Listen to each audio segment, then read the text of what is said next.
What it do, Moody? What's up? Finally here. Still here. Mm-hmm.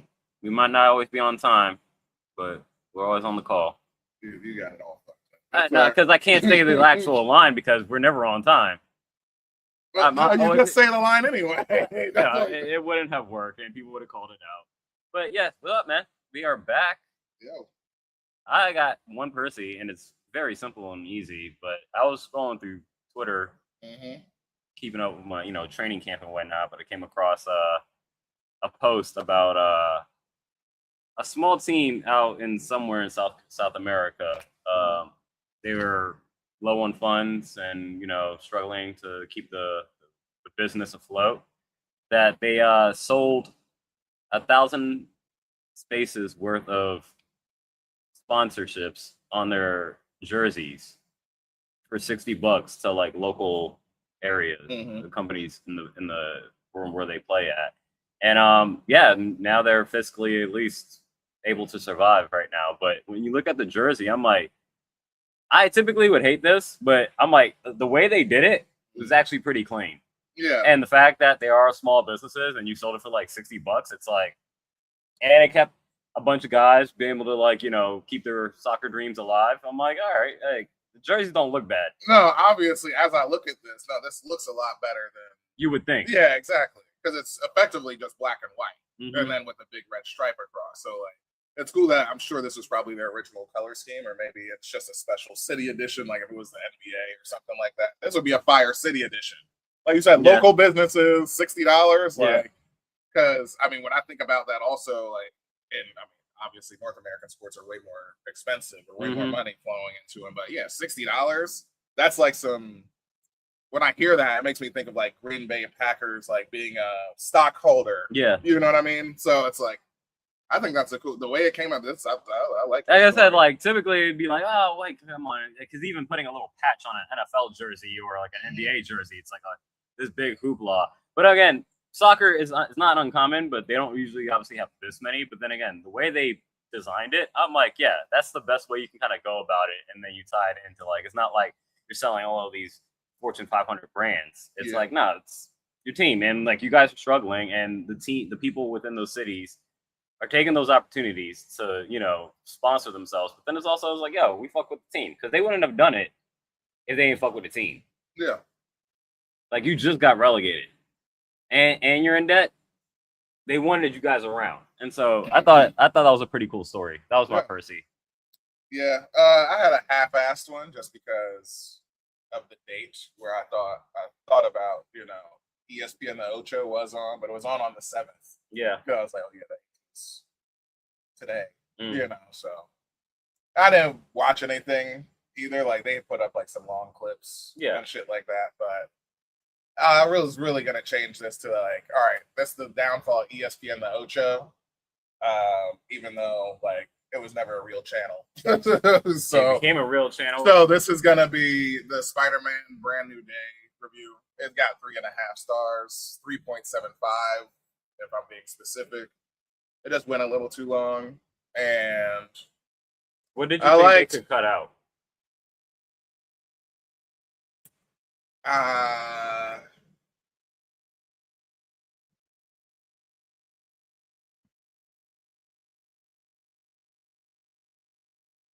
long pause. Yeah, it is. I don't know, but that ain't my job, nigga. Figure it out. Like it felt too long. Because I would say like I understood the device of using Aunt May, obviously, in defeating Jean Grey. So it's like, that leads into like as I was talking to Trina about this, like the anime-ness of it, how similar these, entertainment devices are, that it's like, all right, even though it's cheesy, I shouldn't be upset by it, but it still rubbed me the wrong way. Like it just did. I just didn't like that. I mean, obviously the action sequences were dope as fuck because I want more of that, like Savage Hulk and Punisher. I thought Punisher was perfectly fine. I mean, like I said, this ain't his movie, so yeah, this is Spider-Man's world. And just to like, I would say, man, I thought we was gonna get you know, a little bit more of the Rogues Gallery. I know we agreed on that. Even in the beginning, I was like, you could have gave us like maybe one or two more, but then again, Marvel be running through villains like it ain't shit, and they don't never repeat. So, and again, like everybody's always defeated forever. The way they build it in the movie, it's like, yeah, he's pretty much got all of these street level. Yeah, like we see Tombstone. Villains, like, yeah, he's pretty much got them all in check. Yeah. So like, there is basically like, yeah, he's a street level. That's what his daily job is. But as far as like when we're keeping up with him in a movie, it has to be something. It doesn't have to be like, as Yelena says in the movie, big potatoes and small potatoes. He's still relatively in the small potatoes, but it's not going to be a street villain. I don't think we're ever going to see that. The only thing I think we could possibly see is like Green Goblin. Yeah. Or like Doc Ock. But like, I think the Rogues Gallery of them is just, it's just that. It's just like, next time we'll get another flashback of like. I mean, we had Shocker's gauntlets in this. He's just running through things and whatnot, like running through enemies and then locking them up and, you know, working with Detective DeWolf and whatnot, and just kind of like, yeah, this is me just keeping the street safe. But then every time we pop into him, it's gonna be something where it's like, hey, like we gotta spend 3 episodes on this back in the day, you know, like we had like a 5-episode story arc about, you know, Venom coming into like, you know, Spider-Man's orbit and whatnot. So I would say, you know what? It's like, I know that's sort of a cop-out answer for me to be like, oh, I don't know, like, you know, that ain't my job. But I would say, for sure, obviously, if the ending didn't rub me the wrong way than the way that it did, then this is gonna be a lot higher, maybe 4.5, because it's like I can't pick out anything, because when I look at theatrical or like the devices in the movie, it's like it works effectively. Like Zendaya worked, like the evolution of the story, you know, first part, second part, third part, all of that works. The allegory for his mutation and like his an adult and whatnot. Yeah. And like, or I mean, the Midnight Boys pointed this out, but like his sadness, his guilt, or whatever, you know, for like losing Zendaya and Ned and shit. Like, all right. Sadie Sink? She's fine. She didn't blow me away. But I mean, she'll be better when she's older. I mean, what about her story arc as far as like... No, it worked. I don't know if they said this or not, but I don't remember her sister being a mutant. I don't remember. She was in the comics. It's like, but yeah, I know I know her sister exists. I'm saying I don't remember her being a mutant. So this is where, you know, MCU, they can do what they want with, you know, changing. I think from New Rockstars in the comics, she was a mutant, and she did the same thing. She was like helping people, like. But yeah, even still, as far as cool for like the wide net that they've laid out, I think it's also good for like the MCU of it, Marvel Studios of it, to be like, all right, we got like the DODC, we got, you know, this new inhibitor technology, we got mutants. Yeah, even though they haven't said it, still like. I mean, they're not. Yeah, exactly. This movie, but they've said it. Yes, exactly. I mean, it's not and like you can only surmise where Sadie Sink is headed on that bus. In this world, it's not wide known. That word is not wide known knowledge. You know what I'm saying? Like, it is not like at anybody's forefront. Like, they're still, if anything, if they exist already, like, I mean, they're showing us they do. These obviously ain't the first ones, because Miss Marvel is fucking what, 14, 16, something like that. Professor X is how old? Magneto is how old? Like, assuming they are alive. But maybe this is like the coming out party for them in this universe.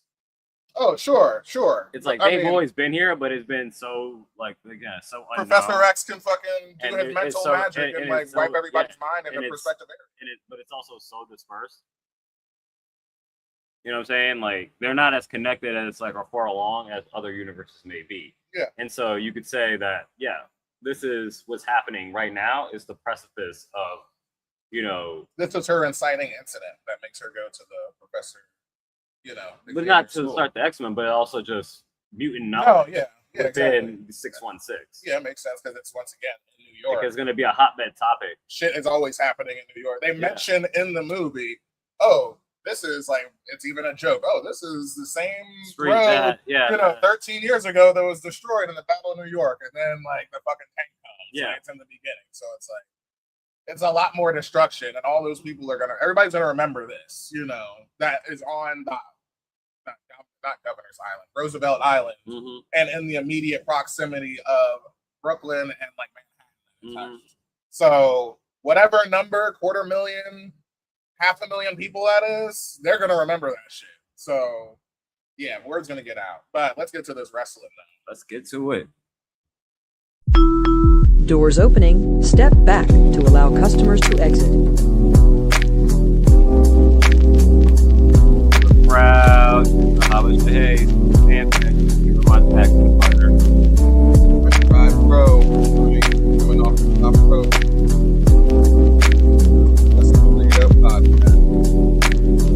A weekly roll through the avenue of wrestling. Follow us here on this YouTube channel. Like, comment, subscribe. Send us the email at gmail.com. Episode 109 of the Wrestling Re-Up Podcast. Does any 109 come to your mind right now? Not off the top of my head. Like I said, we both got to do our research better now. We can't just, this athlete was this number. No, yeah, because we're way past that. So, but episode 109 coming off big weekend of wrestling with SummerSlam. Yeah. 2 points were on the line. You won night one. We'll talk about that, and we'll talk about splitting on night two on a tie. I thought this was a quality week of wrestling. I thought this was one of the better weeks. I think WWE, NXT, and AEW put on great shows. I think it's funny to think that we were talking about, dog days, like last week, right? Yeah, the last few weeks. Yeah, exactly. Yeah. So, or at least definitely up until, what was the last, I forget, AEW show. That was Redemption. Yeah. So, we said the same thing. It's like, obviously, this was fucking a great show, but it was still holdover. So, in a sense, dog days ish, but it was a high point. You know what I'm saying, for them. And then I think it's like, because WWE is just obviously the bigger company. They control the wrestling wavelengths, where it's like, oh, okay, now we're post SummerSlam. You know what I'm saying? So it feels a lot better. Like everybody took an exhale. You can say, but you're also starting new stuff.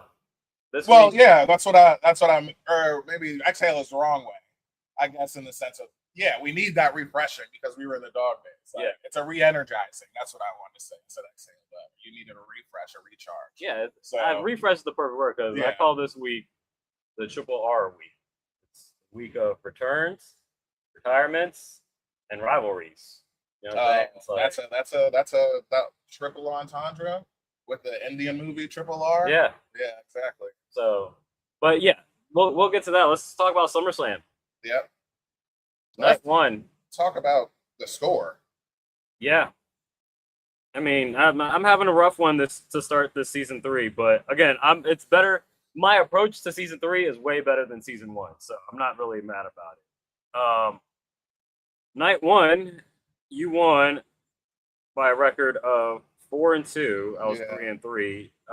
We both got. Well, I got EO winning against Liv Raw. Yeah, Liv retained. That started off. Yeah. So that was the one thing, and I graded this. I don't know if that minus is supposed to be a plus. Like, no, I'm just gonna start keeping track of this.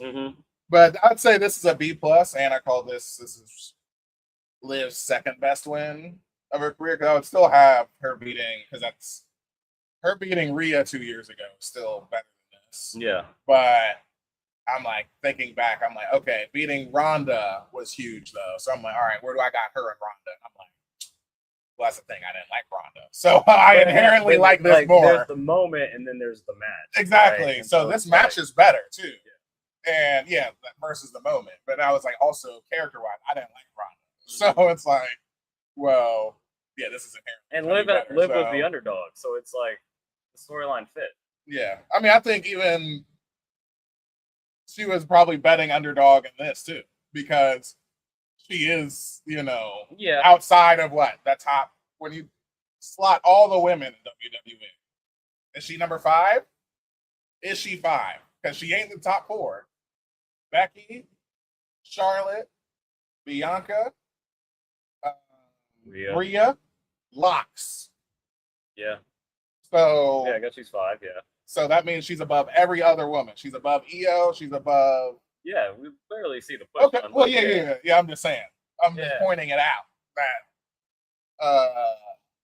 of those, this is like a huge moment for her because obviously all those other women are like Hall of Famers. Like, you know what I'm saying? I mean, Liv is a Hall of Famer. Also, it's just like you gotta take a step back and look at it maybe a bit now, or not even. But no, even still, you got to give her respect for her career. Yeah. You know, she was, NXT and then being in that women's faction, blanking the name of Riot Squad. Yeah. And then them being the last one to survive out of them, and be having actually to like work your way up, and then getting your moments. Yeah, like I said, I didn't even it's start. undeniable. It's like, I think she's probably a Hall of Famer. Yeah, no, for sure. Like I said, I know I pointed out we went to day one. 2020, and that's like that storyline with Ronda was effectively like what I was caring about her when she was like, watch me. I mean, she always had that same theme music originally, but she would have the blue tongue and was skipping to the ring and shit. And she was out of the Riot Squad at this point. Yeah. So, but anyway, that's the one that like really stood out to me because I was like, I mean, obviously it was the first one, and this is when we're fresh off of the points, so I knew I won. So that was nice. But next match, Bloodline lost to LA Knight, Solo Sikoa, and Royce Keys. No turn on anybody. I guess it was that's fine because obviously they're all aligned. So for it to be effectively like, I guess I would see this as the AEW party match effectively because it's the trios. I mean, it just so happens it has more gravity because it's the Bloodline, right? But if anything, the chemistry was good, and obviously Solo's hilarious. So all of this worked for me. But match was fine. Yeah, it was fine. We know this was it's been a huge talking point of like the wrestling time. Like actual in ring versus the commercials that we're getting. I mean, it was pointed out. And you was like, God damn, I remember you said that one time. Oh yeah. Like they had it's like the amount of time for wrestling was like super short compared to like everything else that filled it in. Yeah. Because I think you pointed it out, and then I was everybody like Wrestle Talk, brought it up too. But you brought it up in the moment, and I'm like, oh yeah, because it's like we're on our phone or whatever, just during commercial. I'm not thinking about it, but when you point it out, I'm like, yeah, this is a lot of time. But another highlight though, Nick Aldis and Gunther. Yeah, and an effective retirement match. Yeah, for Nick Aldis, he did well, showed well. Obviously, he hasn't been away from the ring too long. So, but long enough, but still looked great. Worked with a guy that he's very familiar with, and he gave him if this was his last match, possibly, obviously in WWE, but just in general, put on a hell of a show. Yeah, and this is funny to me because, I come out, and you're just like, I saw the end of the match, and you're like, oh yeah, Mickey and his son came in the ring, hugged him, and his son blowed him, and I'm like. I hesitated. Mickey slapped him, asked for a divorce. And the son blowed him because he was like on his knees after she like. I was like, I guess we're getting a Mickey James return. That sounds just like so deep in kayfabe, I guess.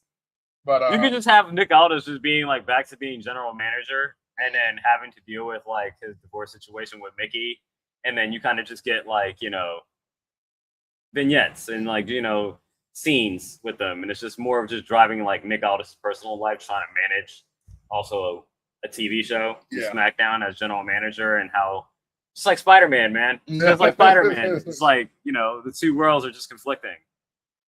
But yeah, great match for Nick Aldis, and if there was a send-off, great send-off. Final next match, the Bella Twins we predicted would get the win over Fatal Influence. That did not happen, but what did happen is what I've been predicting the entire time. Sure. I should have picked Fatal Influence just by that logic, but no, I'm just saying the Bellas turned on Paige. Of course it was gonna happen. It's just similar to us saying like Cody's gonna say the N-word. You know what I'm saying? It's gonna happen. Like, you know what I mean? Like, it's just a matter of time. Like, obviously, we know what we're doing here. Yes.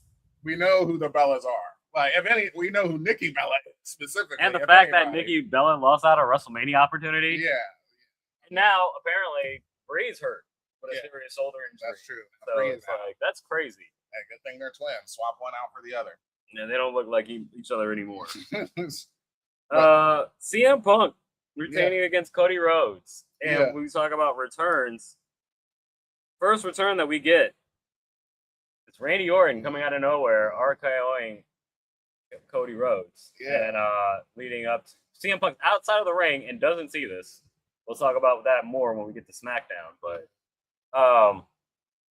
yeah, CM Punk comes in, it's GTS and I believe, and then gets 1-2-3 to retain. Yeah. I gave this an A-. I didn't like Randy's wink to the camera because I'm like, okay, so are you a heel or a face? Like, what are we doing? You know who I am. I think that's just all that was. It's like this. I think it was just too charming. This is the nature. And it added confusion for me. I'm like, if you came out and just RKO'd Cody and then just like, did your Viper kind of like Twitch stuff that he used to do that he typically does, or we're like, just kept it more serious. I'm like, okay, Randy's a heel, Cody's a face.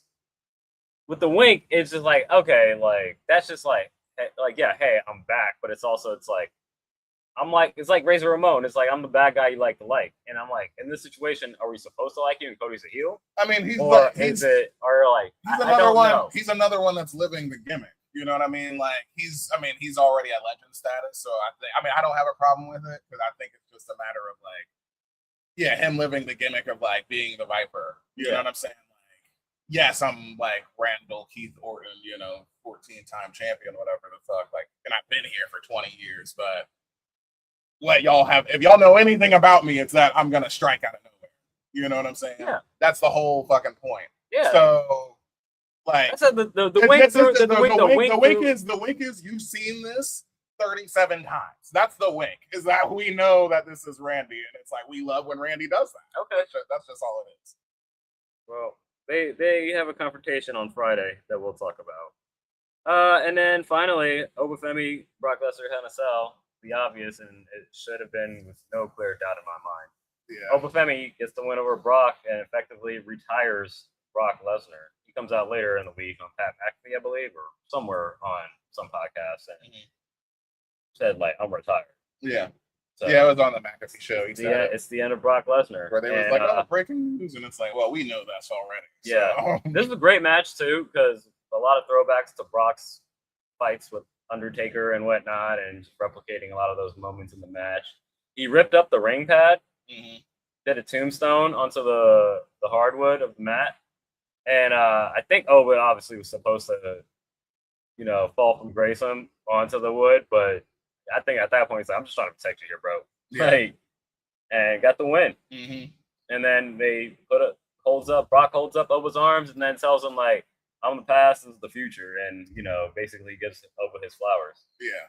This was so upsetting to me because I was just like, I wanted so much more out of this. Oh, for sure. I gave this a C immediately where I was just like, of course, we know, like you said, we know the outcome. So when something's so predictable, give me more than the repeat 8 minutes that you gave me already. Yeah.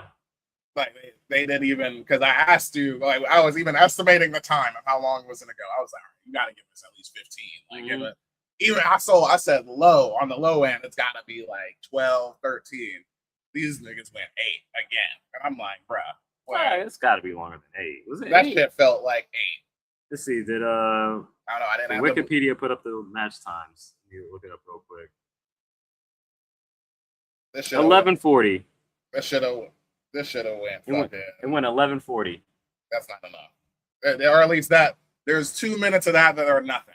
Yeah. And then outside of those moments, so there's no memorable. The slowness. Like, this is not a Hell in a Cell match. You're gonna come back to. Where the only reason, what's the spot you remember from this? Some Germans. Like I'm just assuming Germans happen because Brock does that. It's the double get up and then the Brock laugh. I'll remember, the Brock laugh. He's doing Undertaker and then the fall from grace, and then that's it, basically. So as far as it being Hell in a Cell, nah. Well, but goodbye, Brock. Thank you. Night 1 of SummerSlam went to you. Night 2 was a draw. Yep. We drew on Finn Balor. No, we got that right. I guess incorrect. We picked Finn Balor to win. Well, yeah. Initially we thought it was going to be a straight up fight between Finn Balor and Sami Zayn. We get Gunther added and the returning Kevin Owens. Which automatically tell you that Kevin Owens wins this match. And Kevin Owens did win this match. So great to have him back. Yeah. Obviously, especially with the serious neck issues. Disappointing that we just have to immediately just be like, yeah, we're wrong. Yeah, no, seriously. We're wrong. Unless Finn Balor had pulled it out. But I didn't really like that. The match is great, but I didn't like the fact that, again, you just don't feel confident in these two guys to have this match. Right. I don't know. It's sad for Finn because that's probably the closest he's probably gonna get. Oh yeah, shit. With KO and Randy here. Yeah. Yeah. Sammy and Gunther. It's SmackDown. You never know. SmackDown's the A show. SmackDown's the A show. You never know though. Trick Williams loses his title. Yep. To Baron Corbin. Any thoughts on that? See, 9 minutes. 9 minutes long. I mean, as I said, this was maybe I thought a little, because my thought was clearly they're we're getting the refresh or reshuffle as we've been saying with SummerSlam / post SummerSlam people that we're going to talk about coming back to. So with getting Baron Corbin back. I felt how much is he? I think I pointed it or I brought it up before. How much different is he than Rusev? When we get the return of a mid card guy that we're gonna obviously is stable handed or whatever, and you're gonna put over the new young guy before they go up. So, not that I like Baron Corbin personally. He was one of my favorites of NXT. And he's around when Neville was the champion and shit, with Seth and stuff. So he's back then as the lone wolf. But I like that he's back. He still looks funny with the white fur belt.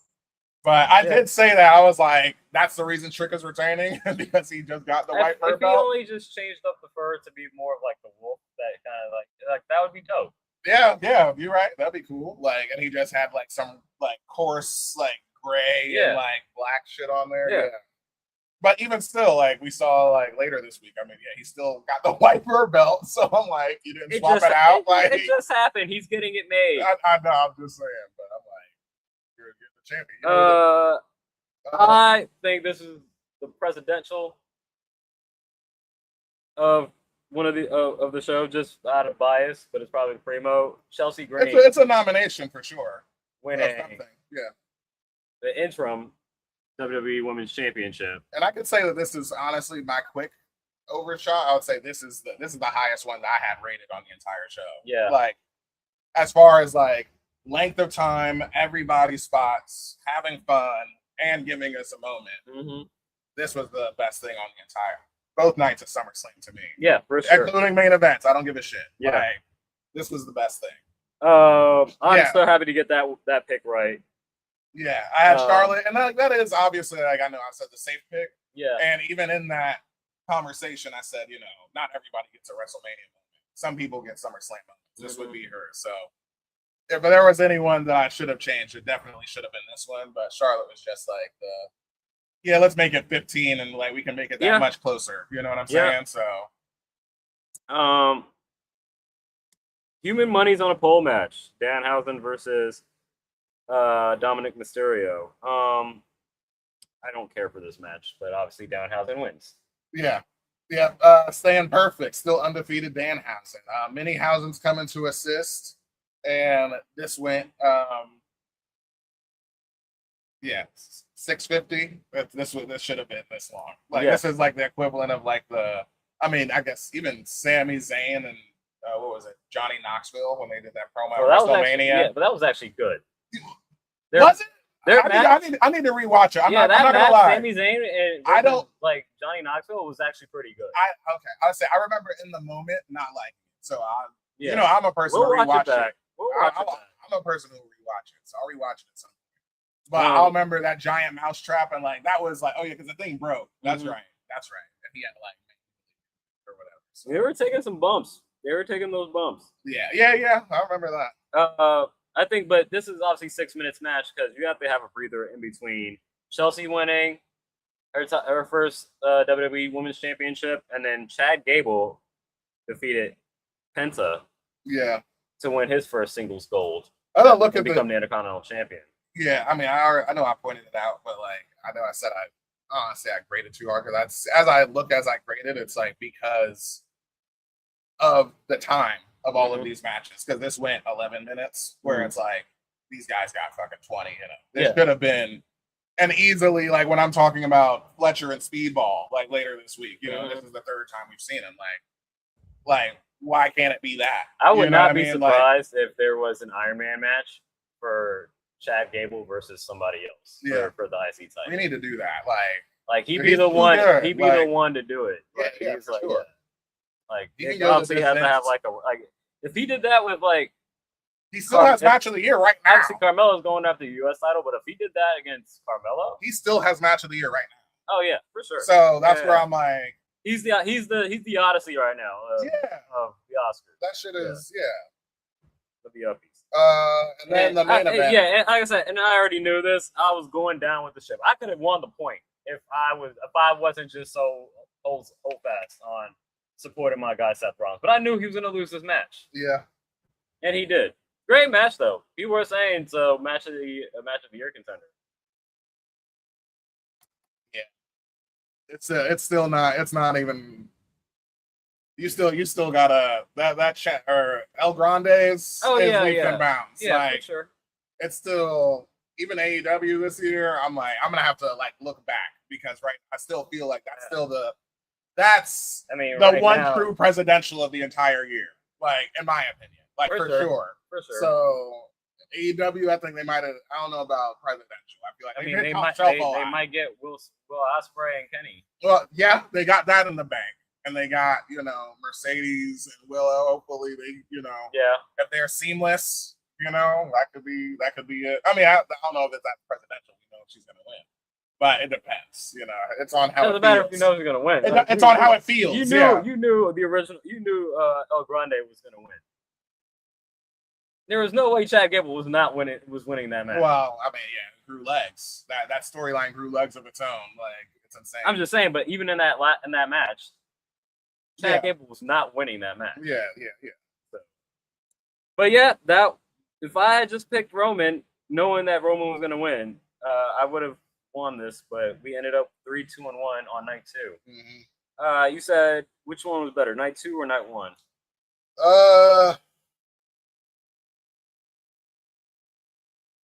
Night 1, probably. Let me look back at night 1. Yeah, Punk and Chelsea, Punk and Cody, Gable. Nick Aldis really showed out. Man, that was because I might even give that an A- because that was like. At least that there's a debate. Of like that might be an A-. That's a B+ for me right now, but that might be an A-. But Liv, like I said, that's Liv's second best win ever. And then like the Brock and Ova, that's like rose-colored glasses thing because that's like the moment. That's like, is that the equivalent of Chelsea winning? I would say no, but it's close. So. I'll night 1 by an edge. Okay. By an edge. Let's head over to these stores and these shows and talk about the aftermath of all this. Raw. Continuing the reshuffling. It felt good this week.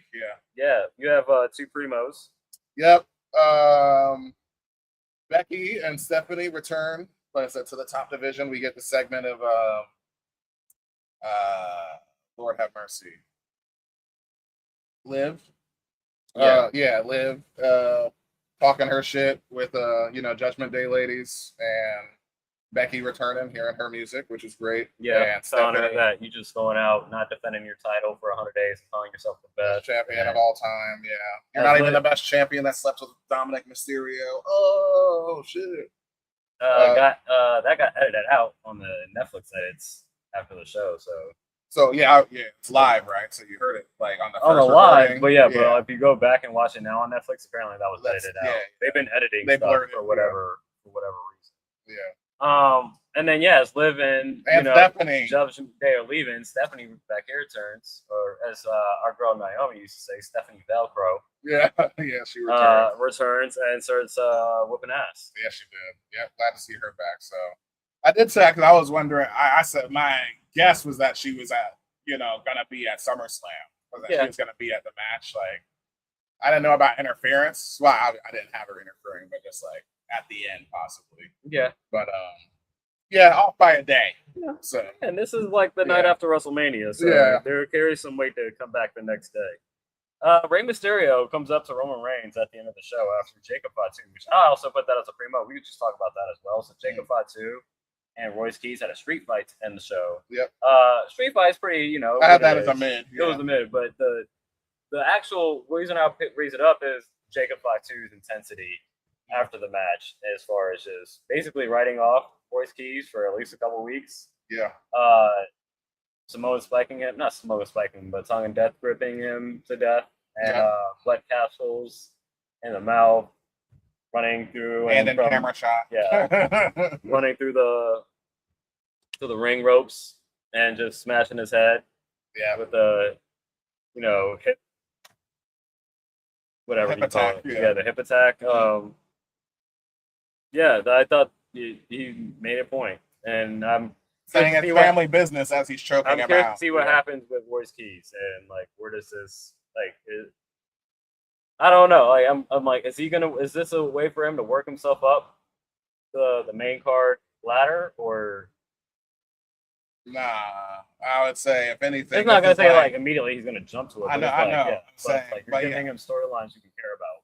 On a return, I'd say maybe we're talking about. I mean, he's not out for it. So if he takes out Jacob, he's definitely in Roman's orbit. Well, yeah, for sure. This is where I'm like, I was gonna say it's too long for me to think of like Jacob holding a title. It's like I was thinking like he comes after like Jacob's title when he has one, but yeah, it's closer to just have him like on some revenge shit, like I'm gonna beat your ass in like 3 weeks, or however long he's out, So yeah, I mean he's unbelievable, like enemy of the week, I guess, contender for Roman. I mean, I don't know if he's. I mean, we know Roman ain't gonna be wrestling on Raw, so is he gonna be on a pay-per-view against Roman? That's never know. That's sure, you never know. You gotta slot the guys, like what's everybody doing right now. Well, that's all. But speaking of Roman, he came out and basically approved of Jacob's attack on Royce Keys. Walks backstage, and who does he run to? Rey Mysterio. Mm-hmm. And Rey Mysterio asks Roman Reigns, I'm the general manager of AAA? He said, Roman says, I do now. Which means that Roman is clearly not watching the rest of these products out here. There's no reason for him to watch AAA. And then he asked him to have a conversation. Which I had that as at that ending point, I had this as a primo. Okay. So out of optimism immediately, because I'm like, all right, cool. So what does this mean? Which we know now it's a tournament to challenge him for the title on AAA something. They have like a Mexico show, I think, or or on Raw. I think it's like Raw Mexico. Oh, it's Mexico City. That's what it is. Okay, it's not even AAA. Have you seen the layout of the bracket? It's just gonna be Penta, but immediately when I heard it, I was like, it's gonna be Penta. But yeah, Penta's opponent in the finals is gonna be Ray Phoenix. Yeah, duh. But come on. You're gonna throw some AAA guys in there. It's probably Mr. Iguana. I didn't even see it. I didn't even see it. So I'd get actually. Can you bring it up? I'm gonna guess it right now. Yeah. Mr. Iguana, Penta, Ray Phoenix, Laredo Kid. I think El Vikingo is hurt. So Vikingo or Mini Vikingo. Who else we got? Psycho Clown and what's it? Not Paragon. It's like Para something or something. I can't remember his name. And then I'll say Octagon Jr. That's my 8. Penta versus Laredo Kid. Well, that's 2. Yep. Psycho Clown versus La Parca. La Parca. Okay. Dragon Lee. I didn't got Miss Dragon Lee. Okay. Versus Dr. Hijo del Wagner Jr. Okay. Yeah, shit. Of course, I forgot. And then Ray Phoenix. Okay. Versus El Fiscal. Oh, I don't know who that is. Okay, well, I got half of them, but it's fine. Yeah. It all sets up for Ray Phoenix and Penta. They kept them apart. Like, well, I don't know, how long have they been on the roster now? At least is it 2 years? 2 years. Yeah. 2 years. Okay. At least 2 years. Yeah. So they haven't touched for 2 years. That's dope. So, what else we want to talk about on the Raw? Yeah, I guess continue with the returns and stuff. Yeah, we had Javon get a win over Ethan Page, like almost like an NXT run back, but this is really the return of another Baron Corbin-esque big cast. Mm-hmm. We had the date for this, but still, we didn't know when on the show he was going to appear, but he made his appearance. Big Cass, has appeared, and Big Boot and River City. Oh yeah, River City Crossing. That's right. Yeah, and he said it's not personal; it's just business. Javon just so happened to be on the way, and I'm like, he looks like $1 million though, dude. Fucking Big Cass looks fucking great. Yeah, let's see where this takes him on his return. Do you think we get Enzo back as well? I don't know, maybe. Apparently, they both signed. Yeah, so I suppose so. I mean, we know the tag team division is back of mind, if anything, you know, for WWE. So they could always use help.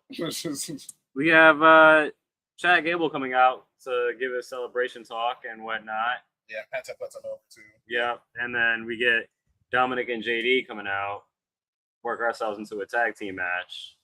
Dominic and JD lose to Penta and Chad Gable. Yep. Fun, obvious. Mm-hmm. New champion. Let's keep them. Keep the feel goods going. Like we just got it. So yeah.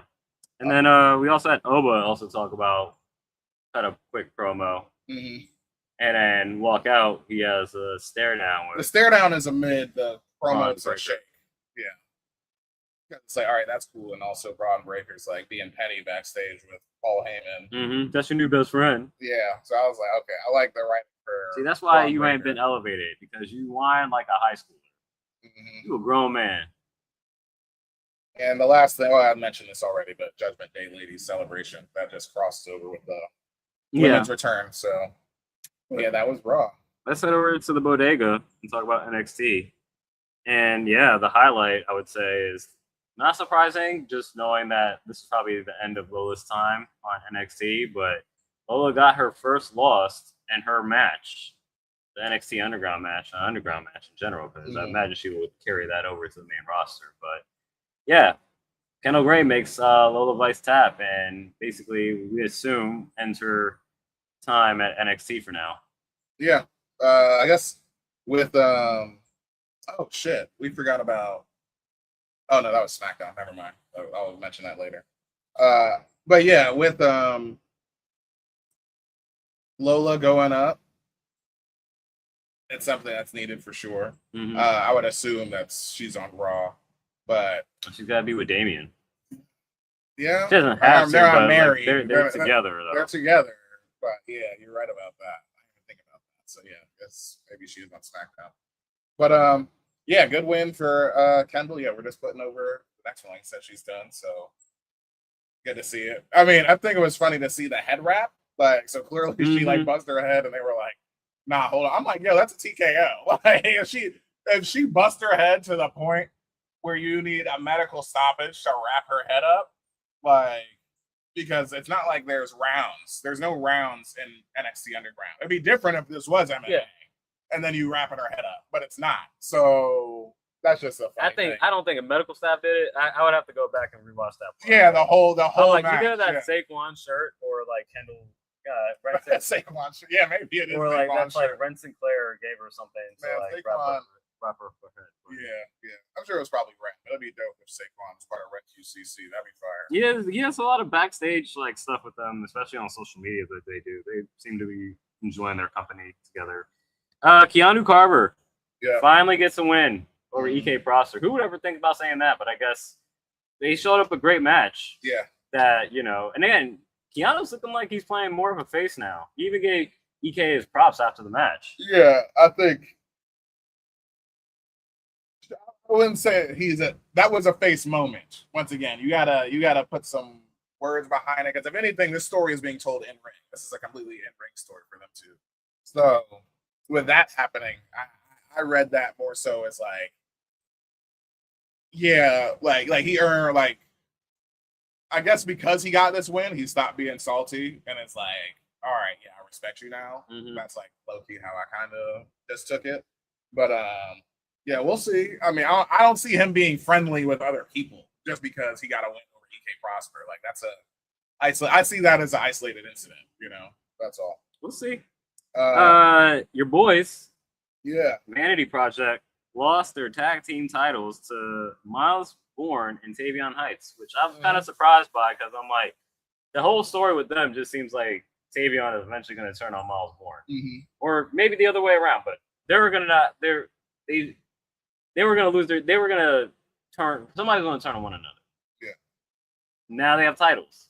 Okay, turn can still happen at a certain point, but you got titles. So you don't want to lose those titles unless like you're super tight about something. So it'll be interesting to see how it plays out. But I guess it's a surprise.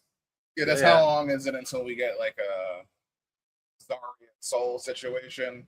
Because it has been like a.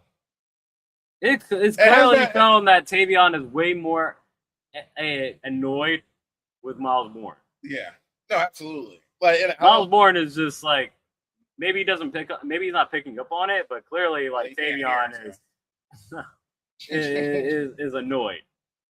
Yeah. In a similar way where Soul was like, I don't know what the problem is. Yeah. You know what I'm saying? So it's like, because he's not little broing him, but I think Tavion just feels that way, because it's like, he's the North American champion. You know what I'm saying? He's in his immediate proximity. So I just wonder, how long does that go? Because I still think it just comes back to the North American title at the end of the day. But yeah, also with Vanity Project losing, I'm like, I can see them obviously being 2-time champions. So they just got here. They got another 2, 3. Oh yeah. This doesn't 3, 4 years. Yeah. Before they even go to the main roster. So they still look like babies. Yeah. So unless Jackson Drake or one of them like catches fire, which always could happen. But right now, as I see them as a faction, it's like, oh yeah, no, it's fine. Like, we could just throw the titles back up in the air, because like you said, I don't see Miles and Tavion holding on to them long with Miles holding the North American title. They're not holding those titles. No, Miles doesn't have it right now. The North American title? I don't believe he does. Who he losing to? Isn't it? He held up 2 titles. Oh, I'm pretty sure. Yeah. I know I beat him. We got the continuation of this feud. We still don't have a name for Nikita's faction, like the Sword of Heart Dungeon ladies. Yeah. Nikita Lyons and Carmen Petrovic's taking the L to Thea Hale and Jada Parker, which I thought they were cute, honestly, with their matching ring gear. Where I was like, I like them both individually. So I was like, is this what Jada needs? I was like, does she need to be in tag team division? Like, I like her as a single star, right? I'm not saying that the character, I'm not saying that the character can't hold her own as singles, but like, as far as like, once again, putting a battery in the back, you know what I'm saying? Like, now are they? That's a tricky thing, because do they go for the women's titles? Possibly, but I can also see it in a situation like Charlotte and Alexa. It's like, yeah, you can go for those women's titles, or you could just kind of go on your own individual ambitions. Like, we're just friends that are connected, that like if we want to tag up. Like Mercedes and we could tag up, but they were matching, because matching gear don't mean anything. Yeah. I guess it just stood out. Maybe it's because it was Jada wearing it, probably. Anything else? No, that was that. Bodega for me. Yeah. I know Tony D had a promo, and with Grayson Waller, and I know that happened. Cruz Montana. Yeah. Yeah. Again, That just happens. carrying over storyline. Yeah. Let's over to talk about the coffee shop and its theme night, major theme night, AEW Grand Slam Mexico. Yeah. This was a great show. Yeah, I had this as a top shelf. I'm gonna keep this thought short because I know we chewed on it before pod, but like because I just said, imagine WWE putting on a complete work show, but then that changed into like, well, let's lean into like their strength, right? AEW strength is their work. They had 8 matches up here, 8 or 9 matches, where I know when I said, I was like, oh, there was no vignettes or anything, and you were like, they wouldn't understand. Like, hey, that's a point. Like, just give the people the in-ring action, and that's what AEW is amazing at. But maybe WWE could do a cinematic pay-per-view once a year with Tony Gilroy at the helm and give us like they're in whatever city the pay-per-view's in, and those stipulation matches and shit like that naturally happen. Like, that'd be dope. But anyway, yeah. Top shelf for just like in-ring ability and potency of in-ring. Like, those guys in Arena Mexico had a fucking phenomenal time. Oh yeah, they were hot the entire time. Yeah, the crowd was on fire. They were hot the entire time. I mean, you could hear they got tired, but even when they were tired, they were still trying. Like, they were just quiet. But best thing I had on here personally was Andrade beating Commander and Ciampa. Yeah, and to get the #1 spot in the Casino Gauntlet. Yeah. It was super fun. Ciampa always taking his aggression out on inanimate objects, like Andrade's pants. Yeah.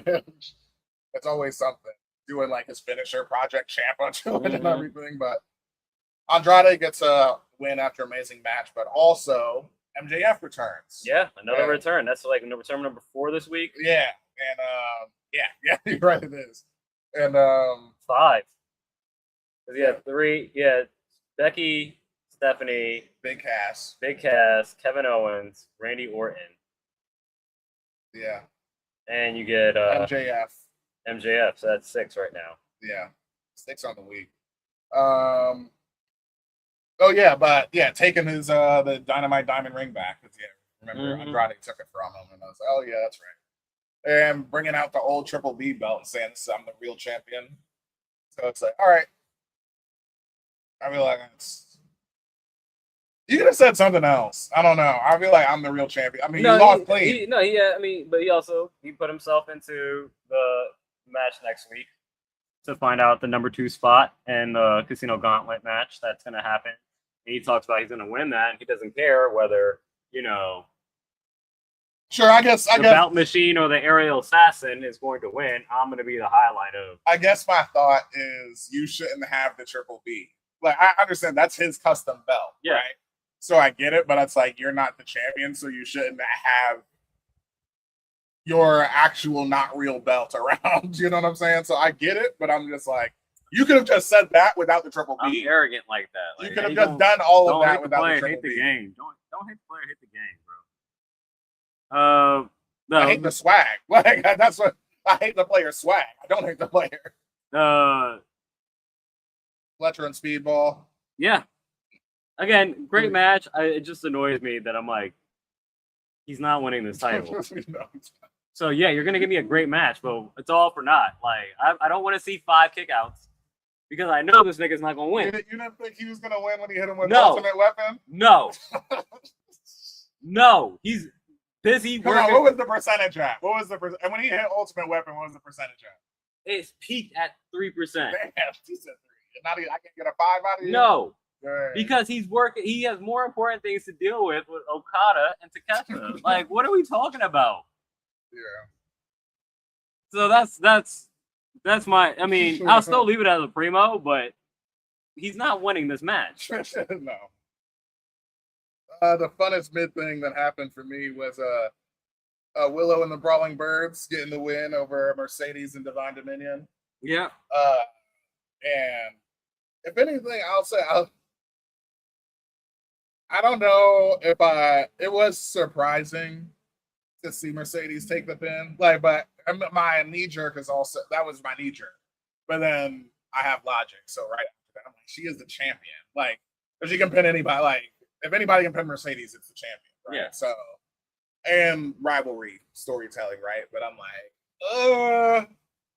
This could have been somebody else, or like even a finish between Divine Dominion and Brawling Birds, you know. So I mean, but that's just how I would. It just means that she's gonna win. Exactly. It's just so heavy-handed. That's all. That's what it's just so heavy-handed. Yeah. Like, yeah, just let it breathe. Like we know already. So. Well, if she pins Willow next week in whatever match that they're in, sure. Does it cancel out? Well, what are you gonna do? The trios run back, or mixed? You're gonna do a mixed tag? No, I'm just saying, like on their build-up, like they. I know that's what I'm saying, but that's what it would have to be. It would have to be a tag match of some type where the title is not on the line. Like I can still get the win over you. That's what I'm saying. Will Ospreay defeating Mark Davis in a street fight. Yeah, I think this is when this was the main event, so this is when they retired. Like they were loud for Ospreay coming out, but then it's like even all the hardcore spots, it's like, geez, like both guys busted open. At least this was the only blood on the whole show. So especially considering Moxley fought on the show too. So fun. Low key, like his B tier storyline should be wrapped up now with Ospreay, because this is like what sent him on even the Death Riders, rehab mission. Was Mark Davis pile driving his neck into oblivion. So and winning by TKO. So that's putting a beast over. But he gets it back with a hidden blade with barbed wire. 1, 2, 3. So fun street fight. I really enjoyed the Death Riders versus Cope and Cage. And who else was in that? And it was like 4. The Young Bucks. Young Bucks, yeah, that's right. That was a really fun match. And then I would have picked probably Cope and Cage to beat the Young Bucks, and the Young Bucks to beat the Death Riders. But I liked how Mox used the hook and the tights. Yeah. To get the 1, 2, 3. But yeah, overall, very entertaining match. Yeah. I don't know how long until they just beat FTR. So it's like it's not like Cope and Cage got to do that. The Hurt Syndicate. Hurt Syndicate. Where they at? Death Riders. The Demand. I mean, speaking of which, good segue. They lost their titles. Yeah. Their trios titles. So I guess Ricochet can be a solo star again. Let Toa Leona and I forget the other guy's name. They're gonna stick around. Yeah. I mean, as far as like, there'll still be a faction. I just mean like he'll go for the national title because he already held that, so he can go after that again. But yeah, him versus Kevin Knight would be fun. Yeah. But the trio, new trios champs are Brodito and Hangman. Styling tip. They were 90% of the way there. Like, you should have just have Hangman put his bandana over his face, and it would have been perfect. But the sombreros, I love the look of that. And also being in an arena in Mexico, they loved it. Well, it's on the shake up here. Persephone getting a win over Chris Stat. We get an appearance from Thunder Rosa ringside, interfering and getting herself hit with I think the women's AAA national title. Yeah, so their mid card title, I guess, which Persephone has, or maybe Thunder Rosa has. Either way, a title belt was used. Yeah, a title belt was used that we're not familiar with, and Persephone got the win over Stat. And Jericho, another party match. So they had a ball. Mystico, like the hottest entrance of the entire night. Obviously, Mystico, Darby Allin, and Jericho going back to another of his old gimmicks. So it's looking like, I'm thinking he's on his way out the door. He's 56. So, it's not just up there, he's there. He's there already. Ray and him are competing, bro. Yo, man. Shit. How old is? I'm gonna look up Ray, but yeah, that was all I had for AEW. Great show. Hey, the Mexico City crowd or Mexico crowd. I don't know where in Mexico they're at, but they got their money's worth with that. They really put on a pop-up level show for Dynamite. It's not even close. Jericho's shitting on her. Ray's 51. Yeah. Jericho's 55. Okay. And he's my Scorpio brother, so his birthday's coming up. Well, let's get into the gallery for the Book of Wrestling.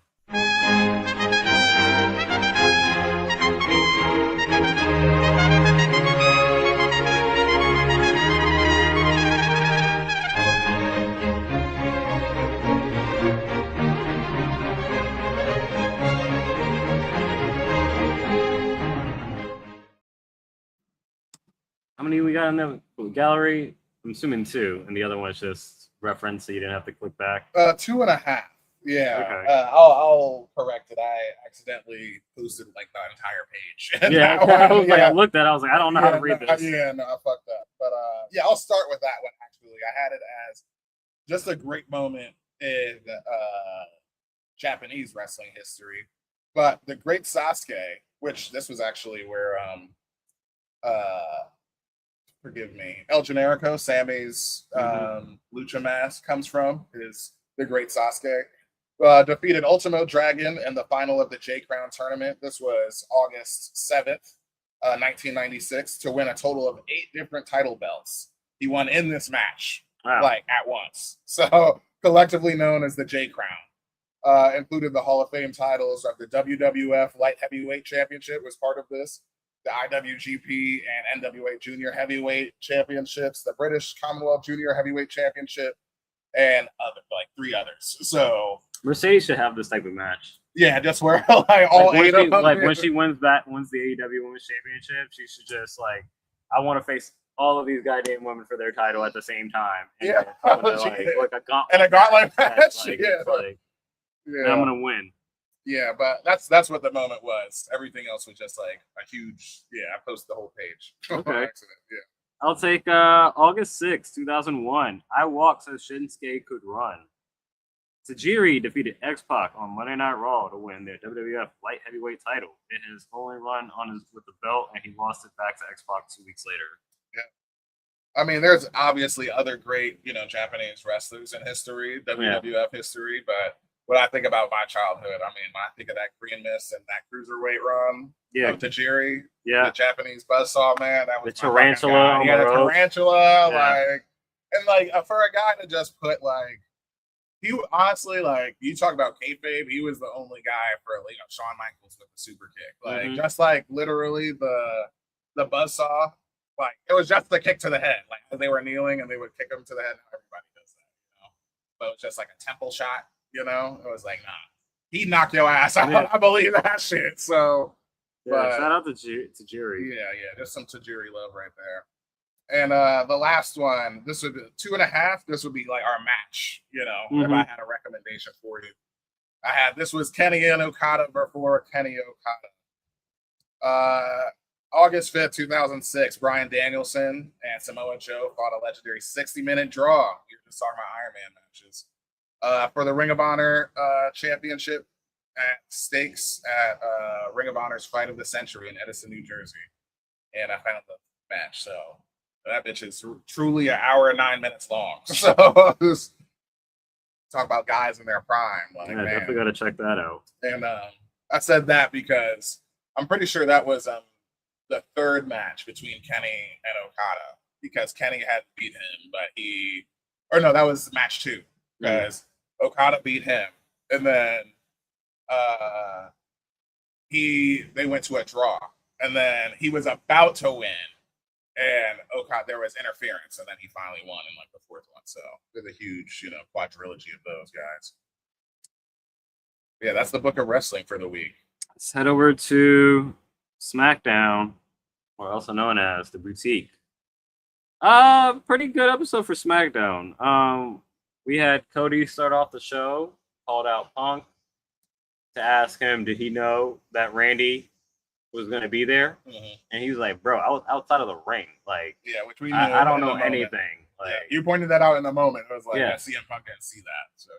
So he was like, if you're trying to go team up, and he's called back to Triple H's old partnership with Stone Cold, 2-man power trip. We can go back there and try to find him. And he was like, nah, I'm good. You're a champion. Congrats. As he's walking out, Kevin Owens comes out, gets past the microphone, and him and CM Punk have a little back and forth, which I thought was also pretty good. So Kevin Owens, number 1 contender coming after Punk. Had a conversation later in the show with Sami Zayn asking for an apology. That's what I was going to say. That was my favorite part of it. Sami just being even still so petty. Yeah, great character work from him, and being like, "Hey, I'm happy you're back, but hey, you fucked my shit up. Can I get an acknowledgement of that? Yeah. And also, can I get an apology? Yep. Okay. All right. Now we can move forward. Just like, And he says, like my man just came back from a broken neck, bro. You want the same thing doesn't mean I'm gonna stop going. Yeah. My dude just came back from a broken neck, and he talked about broken freaking neck. Yeah. Kevin knows he's stuff. But I had it written as because this was really, as you said before, it's like where it's poor Finn, because this whole episode was just like a reshuffling of like, the WWE title. Let's remind you of the contenders, basically. I mean, still no Drew around because, filming Highlander and all that shit, but I know that was posted earlier this week. Like a picture of him and Russell Crowe in the gym. Okay. And Russell Crowe actually just looking like a fucking brick shit house. That's funny because 60 years old. That's funny because every time I've seen him, he's just been fat. Yeah, he looks great. Like, and of course, I mean, Drew's a fucking man, so it's like he just looks the same. Like he just grew his beard out some more, Drew. But yeah, that's how I felt about it. So it was primo for, I guess, main storyline, but I had it written down as KO's back. Nothing else really matters because it was a bunch of yada about the title, basically. But other things on the show, mids that I had was Fatal Influence, getting the win over Chelsea and Tiffany, which I was like, man, Chelsea eating the pin, like right after winning, kind of sucks. He's the interim, and just make her look as weak as possible, right? She's still a champ in my book. Yeah, so I guess that would definitely mean that. Wait, who pinned her? Was that that wasn't JC? No, JC wasn't in the match. Man, she wasn't. So it was Fallon Henley. Yeah, Fallon Henley gets a title shot. Then she pinned the champion. So, put that on the books sometime soon. And the Irresistible Forces, they came back also. Yep. In this spot to attack. And yeah, Nia was holding up Chelsea's belt. Yeah, so she had to wait until Fallon gets her shot. I could see that segment right now. Fallon's like demanding her shot, and then Nia just like, oh no. Nia wouldn't beat the shit out of her in front of Nick Aldis. That's a Raw thing. She wouldn't do that in front of Nick Aldis. She would take her out as she was on the way to the office. That's what Nia would do. Okay. So that's what I'll say. I'm calling that now. So like, Charlotte getting the win over Jade, and this would be the 7th return / debut on main roster because now having Tatum Paxley. It'll be the 8th because Mystico. No, Mystico's been around. He's been around on AEW. So it was just the Grand Mexico shit or the Grand Slam. You gotta have him on Grand Slam Mexico. He's the biggest thing in Mexico. Okay, but 7, Alexa Bliss returned, and she brought a friend. Yep, Tatum Paxley. I thought Tatum Paxley was going to be with Paige, but I say just felt like a little too on the nose with like, but pale girls with maybe Alexa's going to be out. Hair. Maybe Alexa's going to be out for a while, and so you give Charlotte somebody to play with. Maybe. So, but yeah, sloppy ending. Unfortunate because Jade had a great spot of saving Tiffany at SummerSlam when she was falling off the ladder after Chelsea had pushed the ladder off, and like she basically caught her and helped her tumble all the way properly. That the ending of this match, I don't know who's. Maybe it was just both of them, but it was very sloppy at the end. Yeah. Shout out to Tatum Paxley. Yes, that's also what happens when like somebody is doing somebody else's finisher. Like that was Alexa's finisher, and neither one of those people are Alexa. Yeah. You know what I'm saying? So it's like just the awkwardness of this is rose-colored glasses, but if I was a child, maybe I could see that with kayfabe. Like, they don't know the mechanics of it. And then I had last on the mids was Baron Corbin retaining against Trick. And we get a segment of an interview spot of Baron saying, hey, nobody ever believes in me, I don't give a shit, and Carmelo jumping him. Yeah. And him wanting a title shot. Carmelo should have jumped him at SummerSlam. I don't know why you waited till Friday to do it. But because you should have been at SummerSlam in that match. You should have been cursing about storm to Nick Aldis about why am I not in this match. Yeah. But I'm glad that, Melo's there to possibly get that title back. But I don't know. We'll see. And the last thing I had as a shake was just Ricky Saints signing. So yeah, he said he's going to AAA. Yeah, I said signing because it's not a return, but it was like right at the point when you're like, "Where is he at?" Just like, all right, other side of SummerSlam. Okay. He said he's going to AAA to go get that light heavyweight title. Yeah, from Ray Phoenix. Yeah. So that is SmackDown, though. I enjoyed SmackDown. I thought it was a pretty good show compared to relative to everything else that they've had the last few. I mean, like I said, the whole tide rose after SummerSlam. This was really worth watching, worth week of wrestling. Yeah. So. But yeah, no champions of the week this week, but I would implore you to please join us on episode 110. That's a slightly rounded number. Maybe do you think of anything 110? I know we never can. No, not off the. We'll find something. I'll be sure. Yeah. But join us next week. Follow us here. Like, comment, subscribe. And next Saturday, we'll be here. Peace.